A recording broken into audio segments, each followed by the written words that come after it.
बिस्मिल्लाहिर्रहमानिर्रहीम। अस्सलाम वालेकुम नाज़रीन, मैं हूं साकिब बशीर। दो अहम मौज़ूआत पे हम बात करेंगे। एक तो जजों के जो बर्तन इस्तेमाल करने पर एक गैर मामूली हंगामा खड़ा हो गया है। High court, Lahore high court का ये मामला है। ये बर्तन कैसे, क्यों, किसने इस्तेमाल किए और हंगामा क्या है, इस पे हम बात करेंगे तफसील के साथ। और इसके अलावा लाहौर में ही कोट लखपत जेल में जो कार्रवाई जारी है 9 मई के केसेस के हवाले से, उसमें मज़ीद पेशरफ्त आपके सामने रखेंगे। 24 घंटे इस हवाले से बहुत अहमियत इख्तियार कर गए हैं। इसमें यह तय होगा कि सज़ा होगी या बरियत होगी।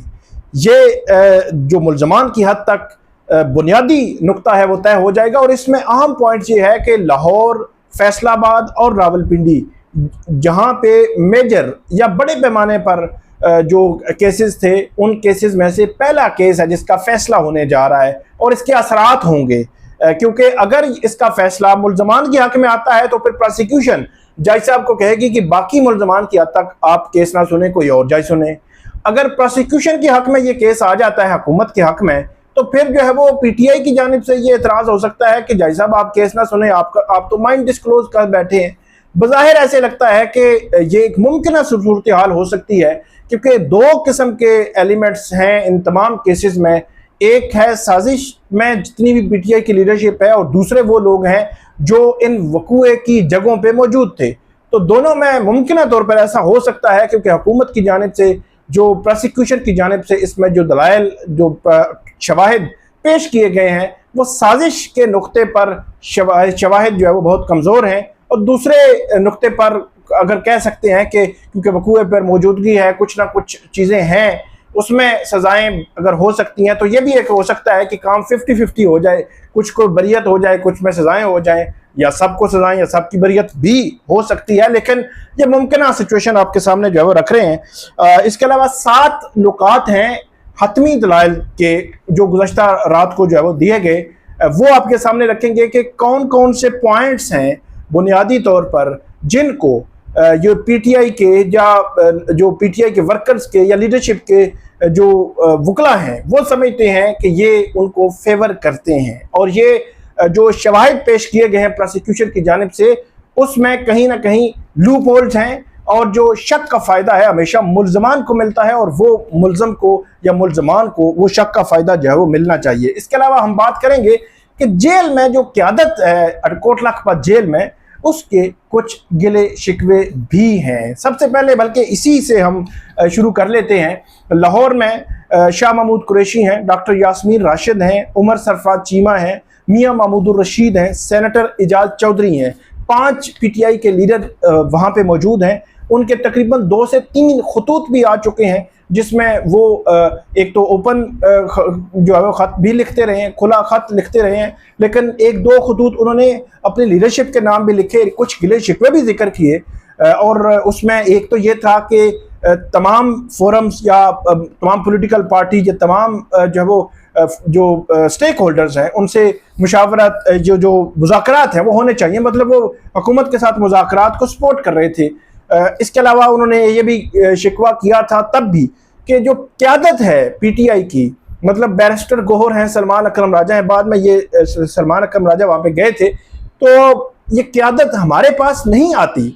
मतलब उनका कहने का मकसद ये था कि आप तो बाद में आए हैं, जो पीटीआई की मौजूदा लीडरशिप है उसमें मोस्टली जो वकला है या दूसरे तीसरे लोग हैं, ये तो एक्सीडेंटली लीडरशिप है ना, मतलब एक एक्सीडेंट हुआ पीटीआई का बतौर सियासी जमात, और उसके बाद ये लीडरशिप आ गई और लीडरशिप ने पोजीशनें संभाल ली, कुछ एमएनए बन गए, कुछ नहीं बन सके। तो असल लीडरशिप तो जेलों में है, तो वो फिर फील करते हैं कि हम 2-2 साल से जेल में हैं, और बजाय इसके कि हमसे आके मुशावरत करें, हमसे पूछें, हमसे हमारा एक्सपीरियंस भी है। शाह महमूद कुरैशी 30-35 साल से ज़ायद का एक्सपीरियंस है, 40 साल का उनका एक्सपीरियंस है, तो शाह महमूद कुरैशी से मुशावरत करें कि क्या करना चाहिए और क्या नहीं करना चाहिए। जहाँ पे इमरान खान साहब से बात होती है वहाँ पे उनसे भी हो, लेकिन यहाँ उनको तकरीबन जो है वो इग्नोर किया जाता है। 1-2 दफ़ा मुलाकातें हुई, लेकिन यह है कि मुशावरती अमल में उस लीडरशिप को उस तरह से अमल नहीं किया जाता जिस तरह से अमल किया जाना चाहिए। ये उनका जो है वो गिला शिकवा है। और एक और चीज़ हमें ये भी पता चली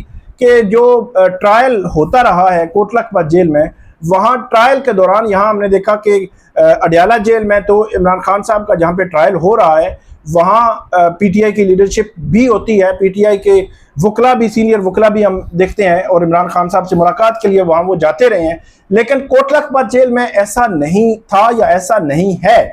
और उसमें ये बताया गया है कि बैरिस्टर अली जफर जो है एक 2 दफ़ा आए, सलमान अकरम राजा जो है एक 2 दफ़ा आए। इसके अलावा जो लीडरशिप है, जो वकला है सीनियर, वो कोटला जेल में ड्यूरिंग ट्रायल नहीं आए। मतलब उनका ट्रायल चल रहा था, सुबह से लेकर रात गए तक ट्रायल चल रहे थे और ये नहीं आए। तो ये उनका एक शिकवा और गिला जो है वो बजा लगता है कि ये क्यों नहीं आए, इनको आना चाहिए था। अल्टीमेटली वो लीडर्स हैं और पीटीआई या अपनी जमात के लिए ही जेल में है, वगरना तो रास्ता बड़ा सिंपल सा था। उस वक्त के जो प्रेस कॉन्फ्रेंस करता था वो जो है वो इन 9 मई जो पार्टी छोड़ता था, पार्टी की मजम्मत करता था, वो इस सारे मामला से निकल जाता था। तो ये उनके लिए भी एक आसान रास्ता था कि वो पार्टी छोड़ते, प्रेस कॉन्फ्रेंस करते, मजम्मत करते पार्टी की, और जो है वो सब कुछ कहते और पार्टी की मुखालफत शुरू कर देते। तो वो भी आज घरों में बैठे होते और 2-2 साल जेल में ना काटनी पड़ती। तो 2 साल जेल की कीमत उन्होंने अदा की है। तो उनका ये गिला जो है वो है, और वकला की हद तक भी, कि सिर्फ जो वकला वहाँ पे एक लंबी तादाद है उसमें बुरहान मुअज़्ज़म है, बैरिस्टर मियाँ अली अशफाक है, सिकंदर जुल्करनैन सलीम है, हसन शाह हैं, जो बैरिस्टर तैमूर मलिक हैं, मलिक परवेज़ हैं, और दीगर जो वकला हैं वहाँ पे कुछ वो वकला जो है वो मौजूद होते रहे हैं वहाँ ड्यूरिंग ट्रायल। लेकिन सीनियर वकील जो है वो इस तरह ट्रायल में नहीं जाते रहे।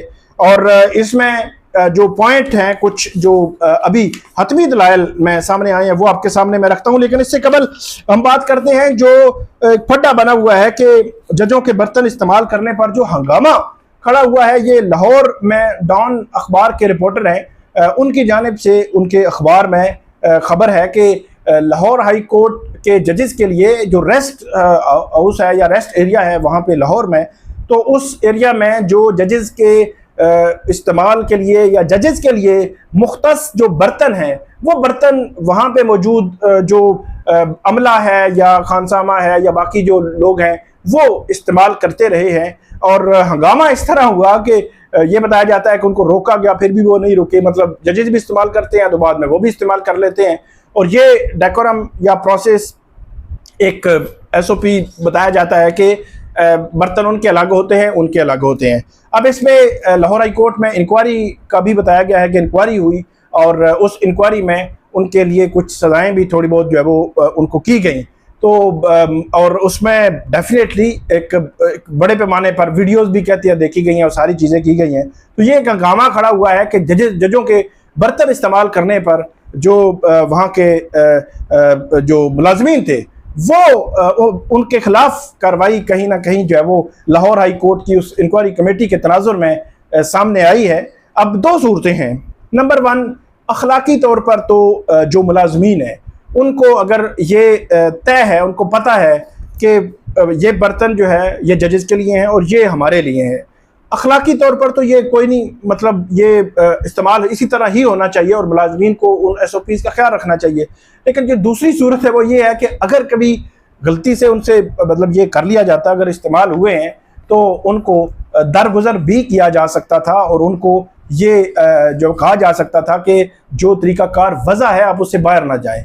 तो ये एक नया हंगामा खड़ा हुआ है। इससे मज़ीद अपडेट्स आएंगी वो आपके सामने हम रखेंगे कि ये चीज़ें किस तरफ बढ़ रही हैं। अच्छा, 9 मई के हवाले से जो पॉइंट सामने आ रहा है अभी तक कि 9 मई के हवाले से जो CCTV फुटेजेस थी वो उस तरह हासिल नहीं की गई जो उन रस्तों पे थी, या सेफ सिटी के जो कैमरे होते हैं, यहाँ इस्लामाबाद में भी सेफ सिटी के कैमरे लगे हुए हैं, तो उन सेफ सिटी कैमरों की फुटेजेस या CCTV फुटेजेस वो हासिल कर ली जाती और उसमें फिर पॉइंट्स आ जाते।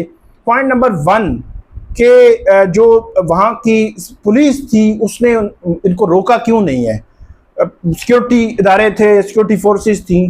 पॉइंट नंबर 2 कि कौन लोग थे जो उनको आगे लेकर जा रहे थे, कौन फ्रंट पे थे, सारे पिन पॉइंट हो जाते, उन CCTV फुटेजेस थे और कौन कौन लोग शामिल थे। हो सकता है मुल्ज़मान ज़्यादा सामने आ जाते उन CCTV फुटेजेस या कम सामने आते, कुछ भी सिचुएशन जो है वो हो सकती थी, लेकिन क्लैरिटी ये होती इस मामले में। तो एक तो चीज़ ये जो है वो बताई जा रही है CCTV फुटेजेस के हवाले से। फिर एक और चीज़ बताई जा रही है कि जो इन रस्तों पर जो सिक्योरिटी के एहलकार मुख्तलिफ जो सिक्योरिटी फोर्सेस के हैं वो तैनात होते थे, उनमें से किसी का स्टेटमेंट न रिकॉर्ड किया तफ्तीशी अफसर ने, और न ही उस स्टेटमेंट के हवाले से उन्होंने कोई बात की, न ही उस स्टेटमेंट के हवाले से कोई ख़त लिखा मुतल्लिका इदारों को कि इन लोगों को शामिल तफ्तीश होना चाहिए या इनको आई विटनेस बनाया जा सकता है, क्योंकि ये इस वक्त ड्यूटी में मौजूद थे जब लोग यहाँ से गुजरे, तो वो भी नहीं किया गया। फिर जो इसमें साजिश है, कॉन्स्पिरेसी का जो इल्ज़ाम है, उस इल्ज़ाम के हवाले से ये बताया जाता है कि उसमें जो ज़मान पार्क है, इमरान खान साहब का घर है, उस घर में 2 पुलिस एहलकार जो है वो वहाँ पे खुफिया तौर पर एक मीटिंग में गए और उस मीटिंग में उन्होंने उस साजिश को सुना और उस साजिश के अब गवाह बने हैं कि साजिश ये थी कि 9 मई अगर इमरान खान साहब की कि अगर मुझे गिरफ्तार किया गया तो आपने जो अरसास तनसीबात है उनको अटैक करना है। तो वहाँ जो ज़मान पार्क की जो CCTV थी उस रोज़ की या उन दिनों की, वो भी पुलिस की जानिब से हासिल नहीं की गई। फिर कि उनमें नज़र आता कि ये वहाँ पे गए भी थे या नहीं गए थे। तो इसके अलावा CDR डाटा, उनके मोबाइल्स का CDR डाटा या मुल्ज़मान के मोबाइल का CDR डाटा कि कौन सा मुल्ज़म किस जगह पे नज़र आ रहा है, और जो गवाह हैं उनकी CDR डाटा लिया जाता कि उनकी पोजीशन क्या है। तो ये चीज़ें इसमें जो है वो नहीं की गई। और जो इमरान खान साहब की जो सिक्योरिटी थी ज़मान पार्क की, वहाँ बताया जाता है प्राइवेट सिक्योरिटी भी थी, और प्राइवेट सिक्योरिटी के होते हुए इनका एंट्री बनती नहीं थी, जहाँ पे इन्होंने कहा कि ये किसी जलसे में भी नहीं गए, किसी मीटिंग में इससे पहले नहीं बैठे, तो ये फेमिलियर चेहरे तो नहीं थे। तो इस तनाजुर में अगर देखा जाए तो उनकी एंट्री का बड़ा इशू है कि उन्होंने कैसे जो है वो उनकी एंट्री हुई।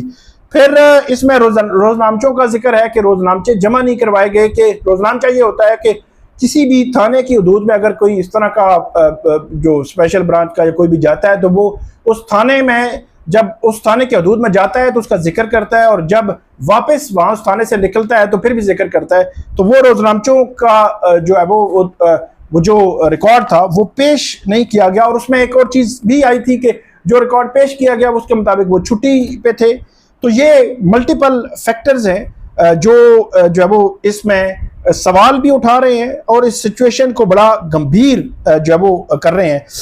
फिर एक और जो आया पिछली वीडियो में मैंने आपको बताया था, सरगोदा फैसलाबाद लाहौर के बयानात में कुछ जो है वो तजादात सामने आए। फिर कहते हैं कि 30 दिनों के बाद वहाँ पे जो ग्रीन बेल्ट है वहाँ से डंडे रिकवर किए, और पूछा गया कि क्या इस एरिया की सफाई रोजाना की बुनियाद पर होती है, तो ये बताया गया बिल्कुल सफाई होती है। तो जब रोजाना सफाई होती है तो ग्रीन एरिया में 30 दिन बाद क्या डंडे जो है वो मौजूद हो सकते हैं, और ये जो है वो बड़ा इंपॉर्टेंट इसमें बताया गया। फिर कुछ इसमें दफात लगाई गई इसमें, जिन दफात में डायरेक्ट जो तफ्तीशी अफसर है वो नहीं लगा सकता, जो हाई एप्स हैं उनके जो सीनियर अफसरान हैं उनकी इजाज़त के बगैर वो दफात नहीं लगाई जा सकती। तो ये बताया गया कि जिस लम्हे वो दफात लगी उस लम्हे कोई इजाज़त नहीं थी, बाद में 1 या 2 महीने के बाद जाकर वो इजाज़तनामा या इजाज़त जो है वो ली गई और उसको इसमें जो है वो शामिल किया गया। तो ये चीज़ें हैं जिस पे रिलाय कर रही है PTI और PTI के वकला इसमें जो है वो रिलाय कर रहे हैं कि ये लूप होल्स हैं और ये कहीं ना कहीं फ्लॉज रह गए हैं, और इसमें जो शुकूक व शुबात जन्म लेते हैं इसका फ़ायदा मुल्ज़मान को होना चाहिए। ये PTI की लीडरशिप जो है इसमें रिलाय कर रही है और ये तवक्को ज़ाहिर कर रही है कि उन्होंने जो जरा थी, इस जरा के दरमियान बहुत कुछ चीज़ें निकलवा ली हैं, गुलवा ली हैं, और ये उनको फेवर करेंगी। ये वो पॉइंट्स हैं जिन पॉइंट्स मैं मज़ीद भी अगली वीडियो में मैं आपको बताऊंगा कि मज़ीद क्या क्या चीज़ें जो है वो इस हवाले से आ रही हैं। ये वो पॉइंट्स हैं कि जिन पॉइंट्स की बुनियाद पर वो कहते हैं कि हमारा केस मजबूत है। ये PTI के वकला की मैं बात कर रहा हूँ। अल्टीमेटली 24 घंटे अहम है। कल सुबह बुरहान मुअज़्ज़म, वो इसमें एडवोकेट बुरहान मुअज़्ज़म सीनियर वकील हैं और फौजदारी के बड़े माहिर हैं, वो कल इसमें दलाइल का आगाज़ करेंगे और दलाइल देंगे, और उनके दलाइल के बाद इक्का दुक्का कोई अगर लोग हुए या कोई प्रोसिक्यूशन साइड पे, तो दलाइल मुकम्मल होने के बाद या तो फैसला महफूज हो जाएगा या फैसला फौरी अदालत कहेगी कि अभी हम आधे घंटे में या 2 घंटे में सुनाते हैं। दोनों सूरतें हो सकती हैं। अगर फैसला आता है तो ये 9 मई के केसेस में लाहौर, फैसलाबाद और रावलपिंडी में पहला बड़ा फैसला होगा 9 मई के केसेस में, और इसके बड़े गहरे असरात भी होंगे। आपको हम अपडेट करते रहेंगे, हमें फीडबैक दीजिएगा। अल्लाह हाफिज।